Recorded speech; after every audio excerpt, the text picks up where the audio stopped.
Welcome to Seek Reality with Roberta Grimes. Joyous conversations about what the afterlife evidence and modern science combine to tell us is true about our one reality. You have nothing to fear. You are eternal and you are perfectly loved. Knowing the truth changes everything. Now, here's Roberta. Welcome to Seek Reality. I'm Roberta Grimes, and I'm delighted that you're with us today. Our beautiful guest today is TJ Woodward. He's an old friend of mine, and he is what I've come to think of as kind of a public visionary, if you will. His special calling has been helping people with substance abuse issues, and that has led him to venture even far beyond that. I first met TJ and interviewed him in 2015, right after I read Awakening to Your True Nature, which actually is called, the whole book is called Conscious Being, Awakening to Your True Nature. But I was boggled by his book because, to my amazement, I saw it as fundamentally my own Liberating Jesus, which was a channeled book by Jesus. But his book was based in Eastern religious teachings and not in the teachings of Jesus. I was flabbergasted by TJ's book and by him. Some people have been so traumatized by the fear-based nature of Christianity, which, as you know, is not a religion that Jesus started. It was started by the Romans. And as that book, that religion is being practiced now, a lot of people really don't want to hear those truths, even though they came from Jesus. And so they can just read TJ Woodward's book and they can get the same truths. An amazing book. And then his second book, also wonderful, was called Conscious Recovery, a fresh perspective on addiction. And his third book was Conscious Creation, 5 Steps to Embracing the Life of Your Dreams. Obviously, TJ understands consciousness as few people do. TJ Woodward, for a time, was the senior minister and spiritual director of Agape Bay Area in Oakland, California, which is the first satellite community of the Agape International Spiritual Center in Los Angeles. He's moved on from there, and we're going to catch up with him today. My dear friend TJ Woodward is the creator of the Conscious Recovery Method, which is a groundbreaking and quite effective approach to viewing and treating addictions. And he's the creator and host of the Awakened Living TV and Awakened Living radio shows. My lovely friend TJ is kind of a ball of fire, as you're about to see. TJ, welcome. It's so good to have you back with us again. Oh my goodness, Roberta, I'm so grateful to be here with you. I do feel like we're not going to say old friends. We're going to say young friends together for quite some time. Yes, I love it. That's better. That's probably better. Yes. But my dear, tell me what you've been up to. What have you been up to lately? Well, what have I not been up to lately? I so many different things. I still continue to do a lot of work with conscious recovery. My intention with conscious recovery is to help people actually get down and heal the root causes of their addiction. And through this lens of consciousness, I have discovered that people feel so broken, especially people who have addiction who are in early recovery. So that's still the primary focus of my work, but it's shifted a little. I work more with the people who are providing care now rather than the clients themselves or the people in recovery, because I think people who are healers can get really burnt out, and I want to help reinvigorate their passion for the work. So that's really what I've been doing. I have a couple big things I'm working on, but I also, conscious creation, I'm spending more energy there because I see people really wanting to shift their life, but struggling to try to figure out, how do I actually embrace the life of my dreams? So I'm up to a lot of different things, but that's sort of an Well, I've been thinking a lot about addictions because we have more and more people in this country whose lives are being damaged by addictions. And I don't understand addictions myself. What is it that makes people start with addictions? Have you given insights? Do you have insights that you can share about that? Yeah, I mean, my entire book, Conscious Recovery, is about that. I think the old way of viewing addiction was we looked at it as a disease or some sort of chemical or genetic predisposition to addiction. And that may be part of it, but I think there's something much more happening. So I'm looking at it through the spiritual or the consciousness lens. And what I've discovered is that people feel so damaged and broken.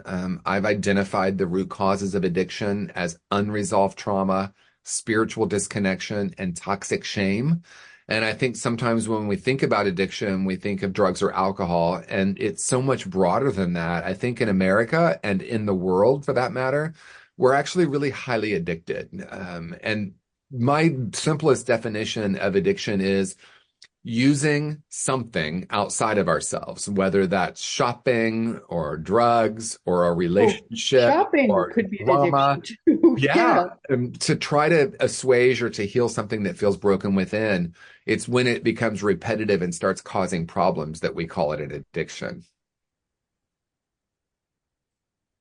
So there's a deficit maybe from childhood, Yeah. and we're trying to fill that hole or that space Yes. inside ourselves. Yeah, the foundation of my work, especially conscious recovery, is recognizing that we come in, and this goes back to conscious being and your channeling with the teachings of Jesus, that we are essentially these beautiful, whole, and perfect beings, and that we're infinite beings. We're not limited, but we get programmed by the world to believe that we are damaged, broken, or limited, and that's usually not conscious. I And remember because of Matt that, talking about this book. I remember this yeah. conversation. Yes, yes. Yeah, because Oh, people feel so damaged and broken, they're looking for relief, and then they find relief, and we can become addicted to the thing that brings that relief. my goodness. Pardon me, I think it's Yeah. spring. Oh, yes, it must be spring. Oh, so all right, so what do you do? Someone says, someone listening says, "Oh, I think I have an addictive personality because I know I've got a shopping thing, or I feel I'm trying to avoid being an alcoholic." This is, I have a relative who had, my father was an alcoholic, and we have it in the family, kind of. This is a thing in my family. I've never had it, but others have. So what if you're someone who says, "I think I could become addicted. How do I avoid becoming addicted?" You have advice for people who might be thinking, "I could become addicted"? So Well, what would TJ say? I love being able to help people avoid this. yeah, I mean it's tricky because the one thing about addiction, unlike many things, is we almost self-identify, right? Who gets to decide when we've crossed the line to addiction? I think traditionally we would say, well, there are some obvious signs, right? You know, if someone is gambling so much and they're spending the family savings. Another thing is gambling. Oh my goodness. Yeah, there's a lot of things. Yeah, a lot of things, right? So anything outside of ourselves. I think the framework that I offer in conscious recovery is I offer the possibility that addiction in any different form, and that word may not work for anyone or someone. We might say any repetitive behavior that I'm doing. Right. We look at it not as a problem, but as a brilliant strategy. We say we at some point this worked. It helped us. It helped us to feel whole, or it helped us to not feel the pain that we were experiencing. We don't want to look at it through the lens of shame, but then we want to start asking, is it really serving me? Is drinking or gambling or shopping, whatever it is that really bringing me the peace and the happiness that I truly desire? I think that's the big question for someone to reflect on. Okay. And is there some benign thing, perhaps, that would also make me feel whole? Um, are there placebo things people can do that are not going to harm them, that would make them feel whole? Are there Well, things like that? So, Roberta, you and I know that ultimately we're going back now to our original conversation about conscious being and your wonderful book that you channeled with the teachings of Jesus. That really is only an inside job ultimately. And that's why I say we live in a really highly addictive culture because, we're addicted to drama. We're addicted to Fox News or CNN. We're addicted to like everything happening with the presidents. Like that really doesn't really affect us in the way we believe it does, right? There's so many layers to the things that we're looking outside of ourselves. And so you and I know that the journey is a journey inward toward our wholeness, Yeah. tapping into that. So if we become addicted instead to spiritual growth, then that will help us begin to feel whole. Yeah, that sounds good. Yeah, much, much better, right? Yes. Ah, okay. That makes me feel much better, actually. Yes. Okay. But so ultimately then you end up with the broken people, the people who feel that they need to find a way out, and that's how you help them with conscious recovery. Yeah, and I love that you framed it that way because the people who I've worked with who are coming out of an addiction believe they're broken, but you and I know they're really not broken. And that's the fundamental difference with conscious recovery because a lot of the frameworks, if you will, of recovery, whether that's support groups or the medical model, they're looking at the person as broken or damaged and how do we fix them? What are your symptoms? How do we eradicate them? But we know Yes, the holistic approach is actually you came into the world as a whole infinite spiritual being. How do we get yes, back to that? What needs to be unlearned so that we can return to our own magnificence? yes. And when I first started working in the field in 2008, it was somewhat controversial to say these things, but I'm grateful now that more and more of us are realizing that this approach makes a massive difference in a person's life. Shame doesn't heal shame. Yes, yes. So now how are you serving people? Do you do individual counseling? Do you do group counseling? I no longer work with anyone individually. I did just launch group coaching with Conscious Creation. It's an online course that people take, walking through my 5-step process to embracing the life of your dreams, along with weekly group coaching sessions. And that's actually launching August 1st, the session. So I'm excited about that because I really just honestly miss working with people, but I don't have the bandwidth or the time to work with individuals anymore just because of everything that I'm doing in the world. But I just really wanted to drop in and I asked myself, how can I serve? How can I be supportive to people? And the idea of doing group coaching emerged. So I'm looking forward to that launching. It's going to be something new for me, and I'm very grateful and excited about it. What are these 5 steps? You said there were 5 steps? Yeah, so my book Conscious Creation, it came out a few years ago, but honestly, I'm giving it the energy that I think it's requiring now. I kind of just it came out like in an odd time. It was actually supposed to come out in 2020, and with everything happening with COVID and in the world, I sat and I thought, well, it could be exactly what one might need during COVID, but there was just so much in the world that I just said, let me pause.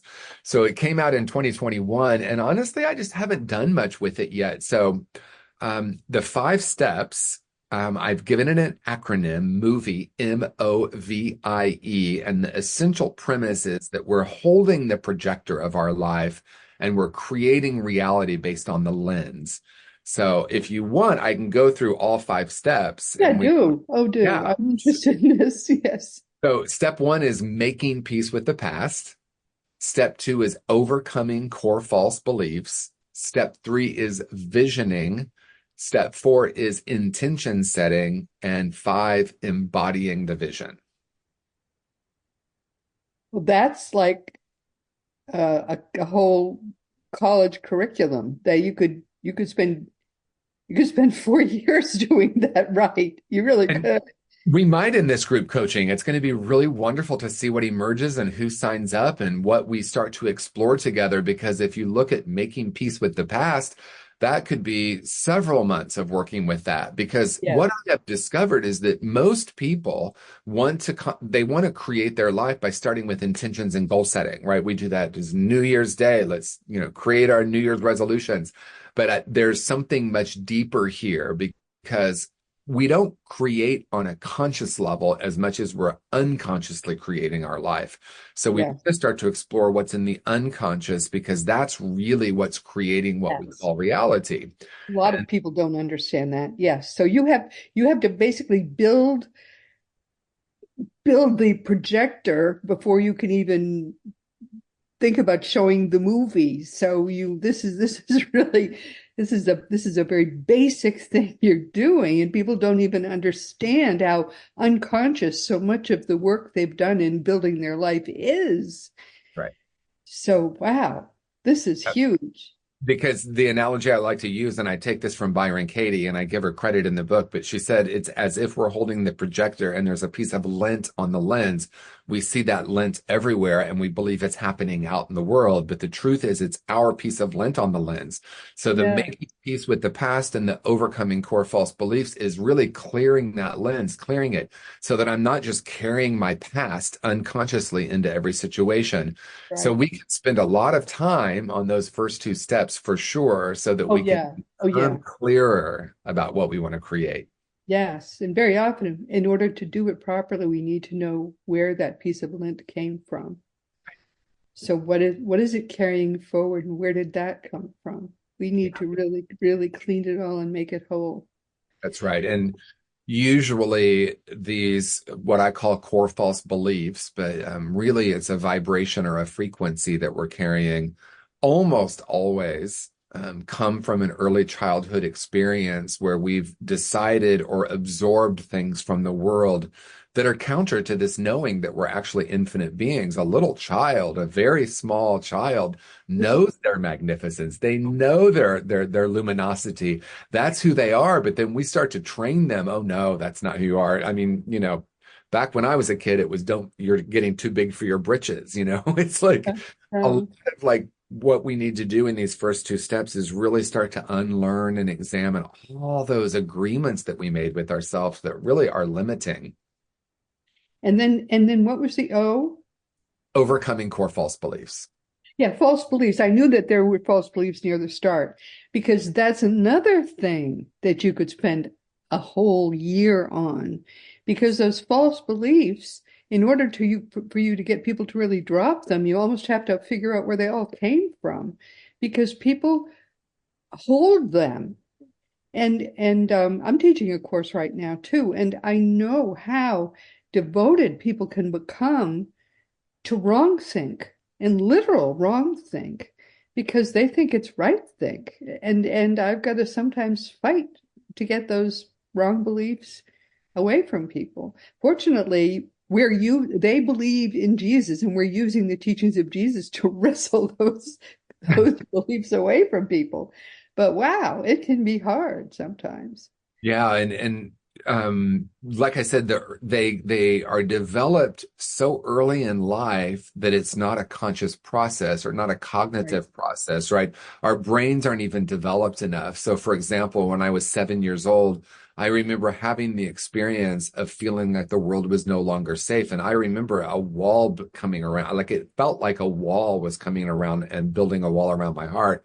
And that protected me in so many ways. So, it's not so much about like, let me change my narrative or change my thinking as it is, let me go back to what it was like before 7 and what led to that moment where I had that wall that was built, and quite frankly, start to reparent the younger self and have a different relationship, because that my little kid didn't have a place to feel, didn't have a place to express any of this. So I shut down, and that shutting down did help, but then it became that wall. And anytime things would get difficult, I would, put a wall between myself and the world. So starting to unlearn that and overcome these core false beliefs can be a process, but it really is not a process that happens only in the mind.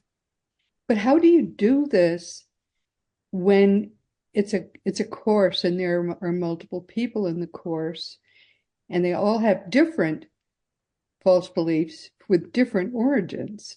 that will be hard, won't it?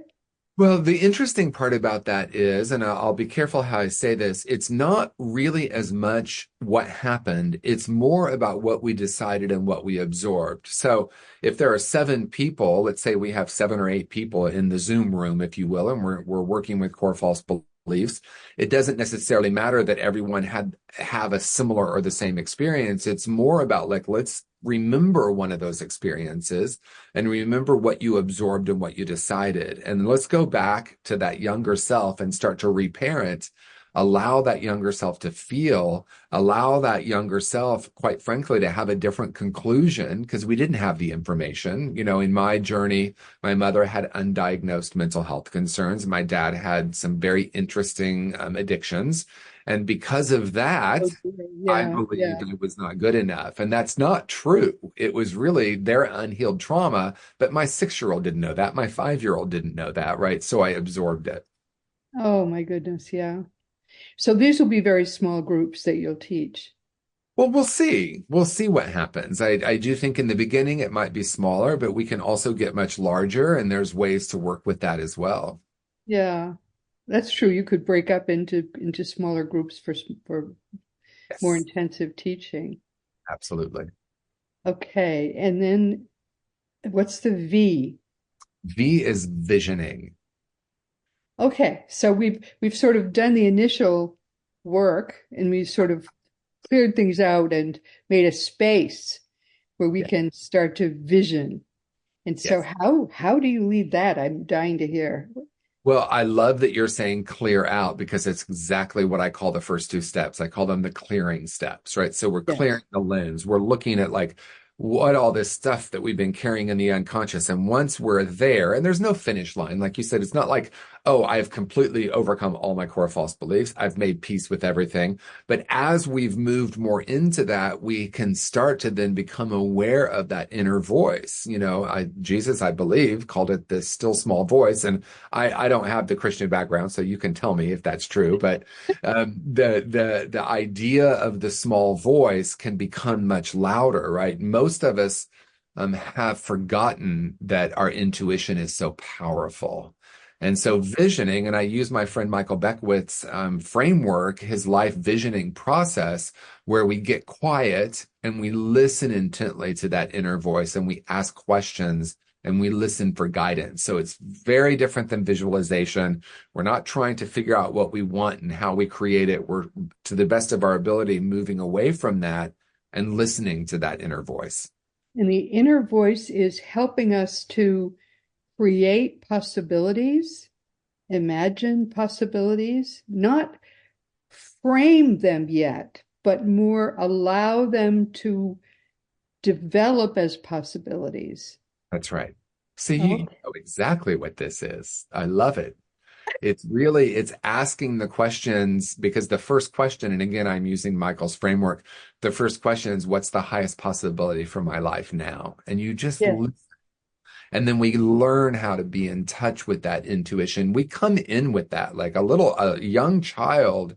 A pre-programmed human is very in touch with their intuition. They're very connected with it. But most of us have been taught to not trust that or listen to it. So this is about getting back to listening to that. And then, as you said earlier, we don't go right into action yet. We let that emerge. Oh, isn't that interesting? I wonder if my intuition is wanting to guide me in a slightly different direction. Because a lot of what you're really doing is helping them reconnect with what they once were and can be again. That's exactly it. I think this is wonderful. This is Thank you. great. Because it's really different. A lot of the models are like figure out what you want and learn how to like manifest that. And we talk about the law of attraction and the very idea that I need to attract something in order to be happy, by its very nature is already saying that I lack that. And what you and I are so passionate about is let's get back to this infinite being that we are, and that infinite Already are. being Yeah, holds and so have much been eternally. information Yes. always. And who we come back maybe time after time on planet Earth. Maybe we go to other planets. I don't know, but we evolve. And as we evolve, we learn to trust that more and more. Yes. Yes. Anybody who has ever parented children knows that this newborn that was born this morning, you look into the face of that child and you know this is an old, old soul. This is the soul was not born fresh this morning. That is for sure. And yeah, there's and as they grow, we realize that they're just, oh, they've been here before. They're not there. And so what you're doing is really helping them reconnect with that newborn child that they were, so that they can maybe take a different direction and with the life that they're living. I think that's exactly wonderful. Yeah, because that's innate in the human experience. And I think sometimes we forget that. I mean, I remember one time when I lived in San Francisco, I had a Vespa, which, we could talk about that. That was a little dangerous, but I did it for many years. But I was on the corner at a light, and a man had his child on top of his shoulders. And the child, I'm going to guess, was around 3 years old. And our eyes locked. And we just stayed connected all the way across the street and down the Oh, block. wow. And I remember thinking, that's what it means to be human. That is spirit. And that child hasn't had that taught out of them yet. So we were just connecting on a soul level. And that really is how life can be as we unlearn and dismantle all the stuff that we've been taught, whether it's religion or education systems or family systems, so that we can come back to that place of ultimate presence. So, the personality and the things that we get taught can be important and can be useful, but the ultimate self, the essential self, that really is the truth of who we are. And so the conscious creation process helps us get back to that. I really think that as you sell this course to people and invite them to become part of it, I really think you ought to let them know this is what you're doing for them. Mm, Because then you're speaking to that child who they were. yes. You're inviting them to have the experience of getting rid of the junk and all that's accumulated since, and saying that it is possible to reconnect with Mm. who you were and can be again. And then we can take it then in a different direction, because that's exactly what you're going to be doing for them. And speaking to that child at that level, and knowing that you have the power to help them actually do this. This is so powerful. Thank you. Yeah, it was my journey. In my early life, as I said, I closed off at age 7 and walked around feeling broken. I myself became addicted to drugs and alcohol from ages 14 through 21. I got sober really young at 21, just before I turned 21. But that journey in my 20s was still this belief in brokenness and continuing to re-experience it and not understanding that really essentially I had the power to heal that. And I just, that journey that I went on toward returning to my true nature has become my life's work, because it's changed my life in such a beautiful way that I just want to share it with the world, like this lighthouse, like, please let me share with you this possibility that we can reconnect with that part of ourselves and live from that and have a very different life as a result of that. Oh, absolutely. So what's the I for? What does the I stand for? Intention setting. This is where we do become more practical and more tangible and more concrete, if you will. Right. Once we've cleared away and done enough of that healing so that we can listen to that inner wisdom guides us. And then we start to give it some traction with a practical process that I use that's not overly unique. It's very tangible. It's setting intentions. It's having timelines. It's speaking in the positive. There's a lot that goes into it. But I think probably the most powerful and life-changing part of the intention setting process is the accountability partner. So I'm going to invite people to have an accountability partner. I've been doing this for like 17 years with my accountability partner, and every Monday, I email him my action items, how many I did, how many I didn't do, and what are my intentions for the next week. This is where it starts to become really practical. It's really important, though, that these intentions come from what we received in vision. I think the thing is, I couldn't teach this because I haven't been that road. I haven't taken that road. I have never had these experiences. I've never been addicted. I had the opposite kind of life that you had. In a sense, I almost resent is the wrong word. I almost feel that my parents, darn it, gave me too ideal a childhood, and I never had, except vicariously, I don't know what that kind of experience would have been like. Wow. To have shut down, to have had any of those experiences at all. Yeah, it's interesting. Some believe that we choose to come in with different experiences. I Yeah, remember we, being, we plan our lives. I planned an ideal childhood, and I planned this and I planned that. I mean, I clearly set a course so that I really would not have any of those experiences. I wish now would have had more of them, and my spirit guide is telling me in my mind right now that that was not my.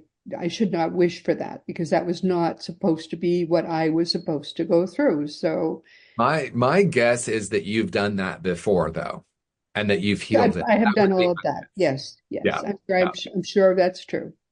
yeah. Yeah, And so you get to have a different experience now and talk to a different group of people who are in a different place. And I love that your calling is helping people heal their Christianity and like return to the essential teachings of Jesus, which are so profound. I mean, the as difference. I said, I don't really have a Christian calling or a Christian path, but when I hear the words to be in this world but not of it, I think there is not a more powerful teaching. That is something to live by. Like the essential teachings of Jesus is all about love, and in that way, I think you're just such a beautiful demonstration of that. And perhaps, you didn't have to have the experiences I had. I get to talk to a different group of people, someone who has been Yes. addicted and shut down, and And you're right. I in other lifetimes I had plenty of the other stuff. I'm sure. But the point is I couldn't do this course you're teaching because I have had no in this lifetime personal experiences of the sort you've had. And I think what you're doing is perfectly glorious. I think Thank it's going to you. be a wonderful course. I'm eager to follow it and have you back to talk about how it's going.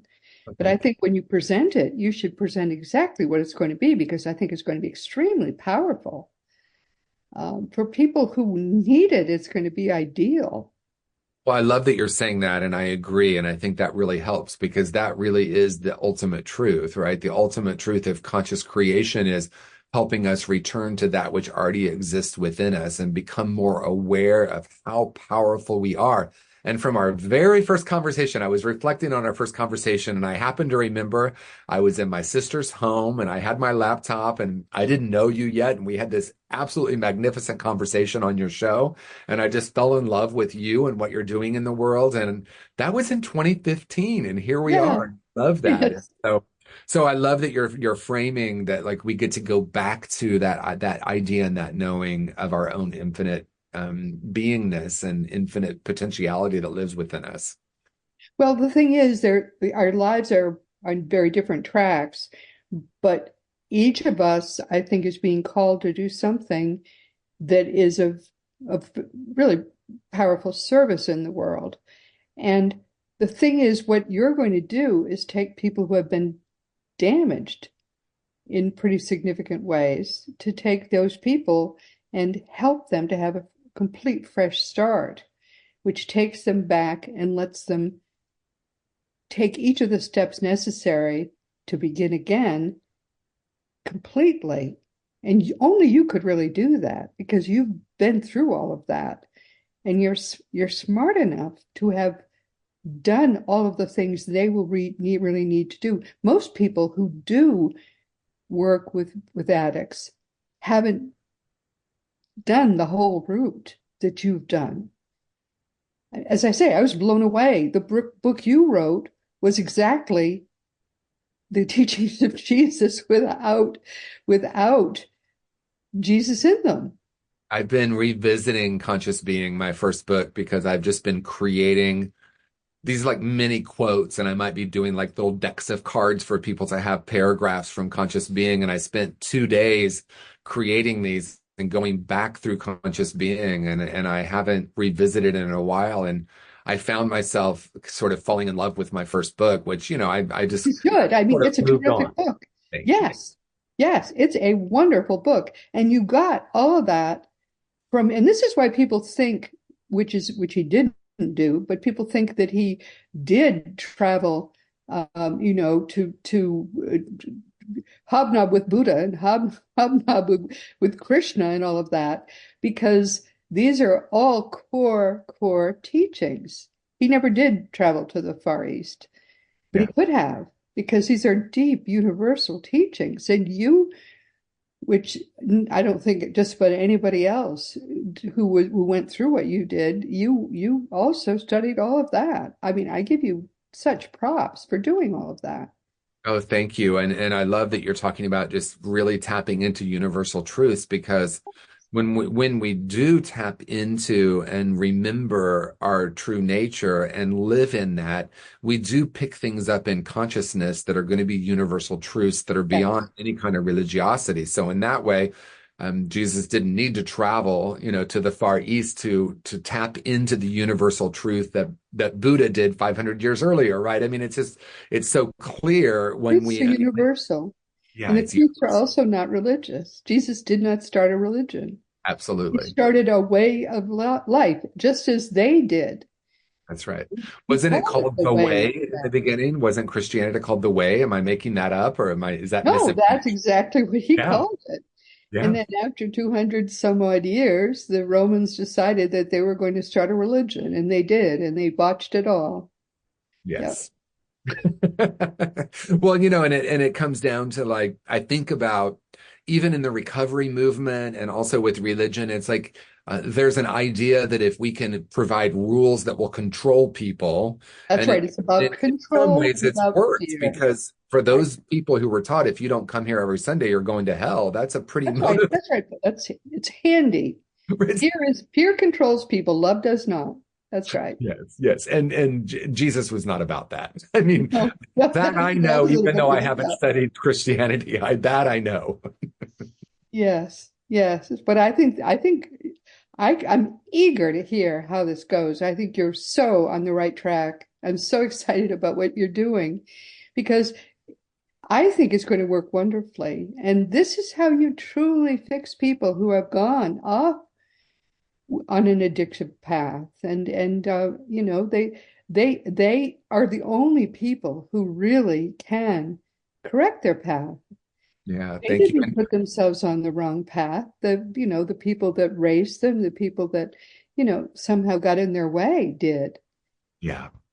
And just to be clear, conscious creation isn't only for people who have had addiction, because one thing that happened when I wrote Conscious Recovery is so many people said to me, "Oh, well, I've never read Conscious Recovery because I don't have an issue with addiction."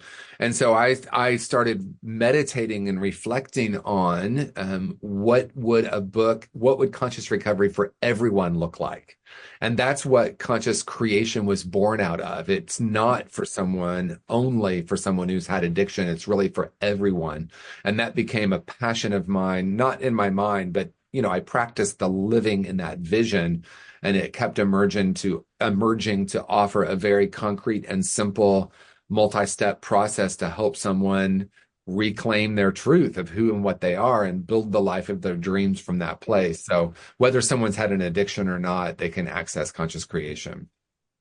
Yes, because in fact, consciousness is all that exists. That's right. Nothing else exists but what we experience as consciousness. That's right. And so you can use consciousness to build the life of your dreams.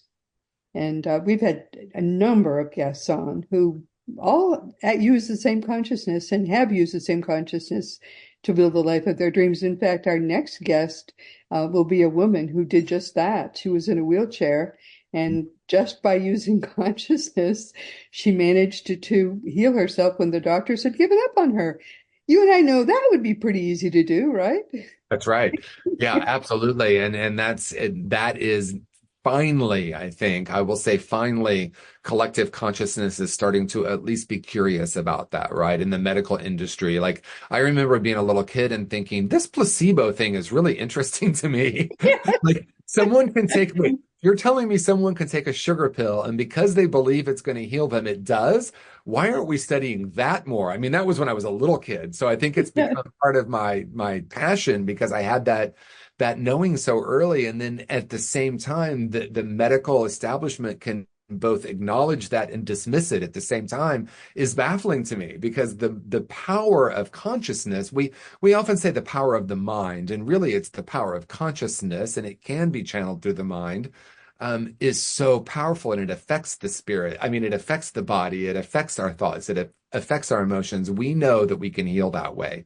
And it's just so powerful now to see that the medical establishment is at least becoming curious about it. We'll say that. And somebody 2,000 years ago said, if you have as much faith as a grain of mustard seed, which is the smallest of the seeds, and you say to a mountain, go throw yourself into the ocean, and you have that much faith and you don't doubt, the mountain will obey you. That's right. So what is Nobody that? said that, Roberta. Yeah, right.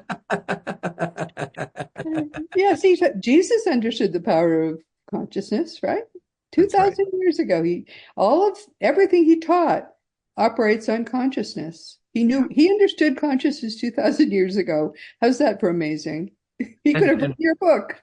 yeah, and what's amazing is, and I actually open conscious being with this, that what was once for a handful of masters has now become possible for all of us to access. So, Right. 2,000 years seems like a long time, but in consciousness, it's really not that long that we're finally, oh, Right. that's what the teaching is. That's what Buddha was saying. That's what Jesus was saying, right? And so now we're at a place where we say, oh, it's not just for these unique set of people, it's for all of us to access. That's So we're right. all evolving. And I know that's what you and I are most passionate about. This is for everyone now. It is so extraordinary. I should have had you back a lot sooner. I get distracted by, shiny objects. I hear from agents every single week, and they show me a shiny object. I say, okay, and then another one, okay. And then pretty soon I've got, 3 months of guests lined up. But I'm going to put you in every few months, and then that won't happen again. I absolutely would love that and do love that. Thank you. So, but we've come to the end of our time, if you can believe it. I can't believe how quickly time passes. What do you want people to take away from what we've said this week? I think my takeaway is generally some variation of the same thing that we've been talking about. And that is if you have forgotten or if no one has told you yet today, the truth of your being, the truth of who you are is an infinite being, that you came into this world as a spark of divinity. And regardless of what has happened and regardless of what you have done, you have direct access to that. You are a mystical being and you deserve a life filled with love, connection, and infinite possibilities. And all you have to do is find a person that you resonate with who can help you in that journey. But you are the person who will make that journey. It Yes. is all within you to make that journey. A journey of 1,000 miles starts with one step, and it doesn't take long to make it. Yes. My dear, I'm so glad we did this today. Oh, you just have really made my day. Bless you. And I love you. I think you're wonderful. Thank you. I love you too. So everyone, this has been so much fun. We're going to do this again really soon. TJ Woodward's website, not surprisingly, is tjwoodward.com. And once again, my dear beloved friends, we've come to the end of our time together. This has been Seek Reality with Roberta Grimes. I'm so happy you could be with us today. Please never forget that you are a powerful, eternal being. You never began, you never will end. And when you get what that means, it changes everything in your life for the better. Next week, our guest will be Brandy Gilmore. She'll be with us for the second time after an accident. Brandy was confined to a wheelchair with a very painful condition, and she was told it was lifelong. Forget doing anything else with your life. But she said, In 2015, she was able to demonstrate how she had healed herself and she demonstrated it in real time under thermal medical imaging.